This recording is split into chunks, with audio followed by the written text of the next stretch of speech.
Do you have an aquarium club local to your area? Ever wonder if you should join one? Stay tuned as I interview the president of the Colorado Aquarium Society for a secret behind-the-scenes look at fish clubs.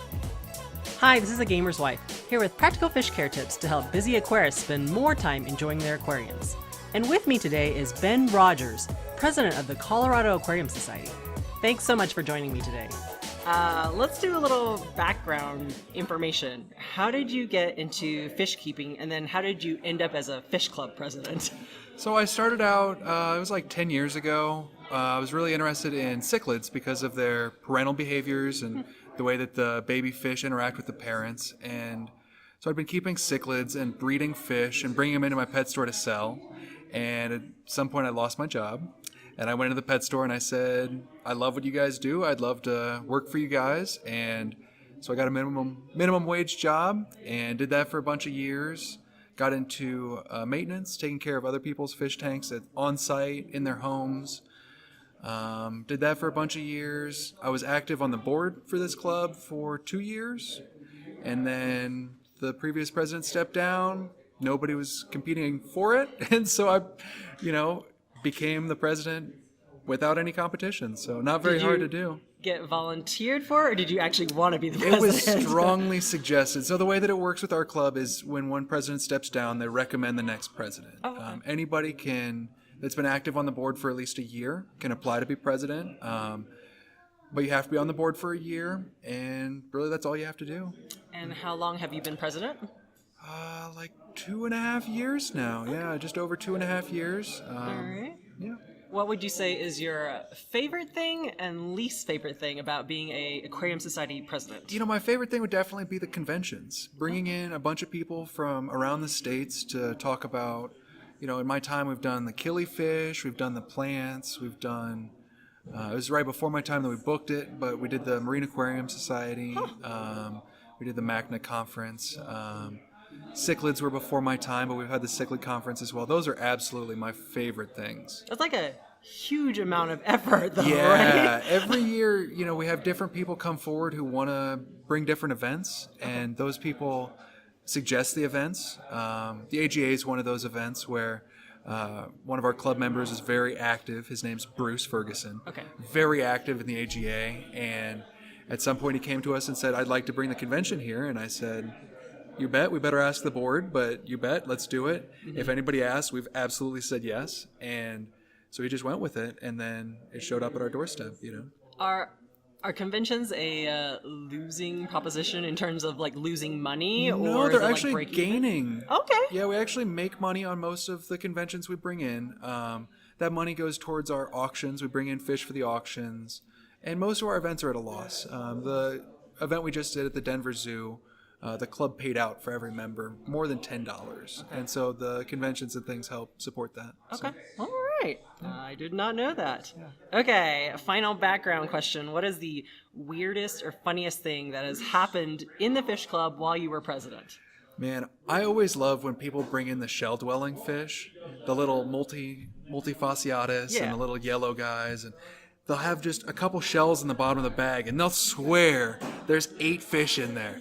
And nobody will even see a single fish pop their head out. And sometimes we'll have 4 or 5 bags of these shell dwellers, and they just hold up the bag and... Fish. Yeah, we're going to say the numbers right. That just always cracks me up. But it happens like every other month. We'll have somebody bring shell dwellers and shells. So. There's nothing. Nothing. You can't see anything. No, they're just hiding away. All right, let's dive a little into the logistics of running an aquarium society. So what would you say, being in this role for 2.5 years, what are some of the top things that a fish club has to do to be successful? I think you always have to be building your membership. One of the big moves that I made was taking away the membership fee. And also allowing people to join that don't necessarily come to the club meetings. We were looking at our Facebook membership, and the Facebook membership was growing really quick.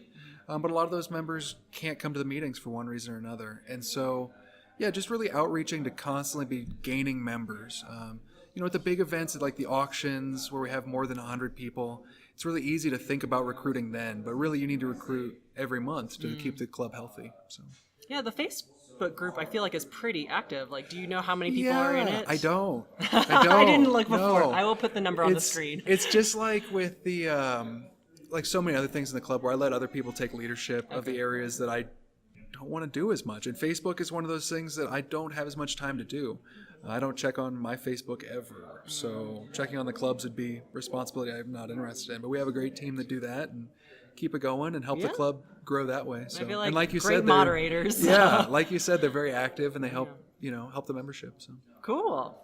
Well, you kind of already answered the question about the Aquatic Gardeners Association. So since that was like the most recent convention that happened, what was it like and what lessons do you feel like you learned from it? The Aquatic Gardeners was really a great convention because they just brought in speakers from around the world. I mean, we saw South Americans, Europeans, people from Asia, and really the coordination of that was incredible. They had a dedicated volunteer just for organizing their speakers. And it was a smaller convention, definitely not one of the larger ones we've brought in, but having each role, giving that role to a specific person, I think helped really put together stellar speakers at that conference. So, I think that was huge. The club was just responsible for then booking the location? Oh, we had the easiest job on that one. On that one, we took care of the location stuff.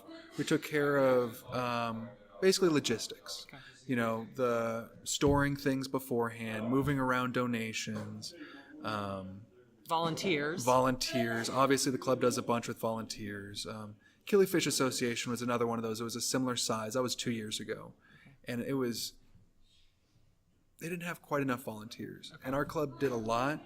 But with the AGA, they had such a strong focus that came in to join us that just really went smooth. Nice. Okay. And a final thing on fish clubs. What would you tell, you said there's a lot of people on Facebook that never make it to meetings. Yep. What would you tell a new fish keeper about why they should join a fish club, aka like show up to the meetings? Yeah, so when there's so much information online and they can just go to the Facebook group. My big sales point, of course, is that it's free. Yeah. It doesn't cost anybody anything. Nice. Anytime you come to our events, you're supposed to be a member. You can bring a guest, but we really encourage the guests to sign up for membership too. I just think there's benefits to just being part of the community, and of course at the auctions you get a better cut. It just keeps you in the loop and keeps you in the email. So I'd just say join to, stay informed and get a little money back at our mini auctions if you're coming to the auctions. Relationships. Yeah. I think people are like in their phones and social media a lot that sometimes we forget. Like, hey, you can meet other fish lovers in person and hang out outside of the group. And some of our speakers also have filmed videos in some of our host rooms. And so they'll have fish room videos online that you can look up. Like Dustin's Fish Tanks did like a whole series of a lot of the Colorado fish rooms. Yeah, the fish room legends are actually a lot of our, Larry Brown, Tori Brown. Those. Okay, let's do lightning round. I call it 5 fishy facts about you. So, ready? Yeah. This doesn't have to be a long answer, okay? Okay. What's your favorite all-time fish to keep? I like the clownfish. I like the ocellaris that have been line bred. I didn't know you were a saltwater guy. Yeah, so I actually love those guys. My degree is in conservation biology. Okay. And so with the ocellaris, you can look at the fish and tell based on the patterns that they've been bred in captivity. Oh. And that they've used, conservation. They're not taking them from the wild. That they're intentionally bred for the hobby. That they're not destructively harvesting them. Okay. And also, they're just really pretty, and they get kids into the hobby. And I just love the hobby Nemo! growing into kids. Exactly. And it's easy to remember the fish's name when every single one of them's named Nemo, I try. My son goes, Nemo, Dory, and I really try hard to tell him, no, that's not what they're called. Okay, what fish would you never keep again?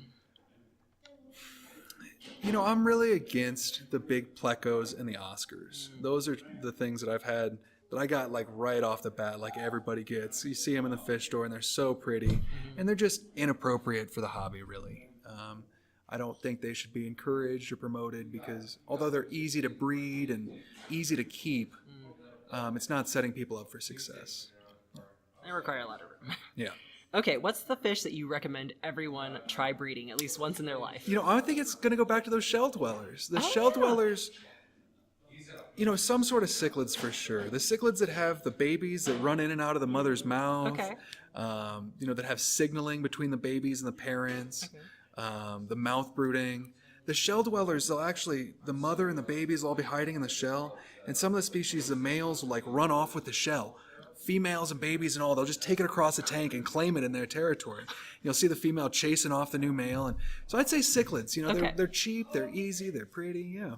I am scared of breeding fish that reproduce so randomly. Yes. Yes. Because I've definitely been to some of these fish auctions where it's 5 bags in a row.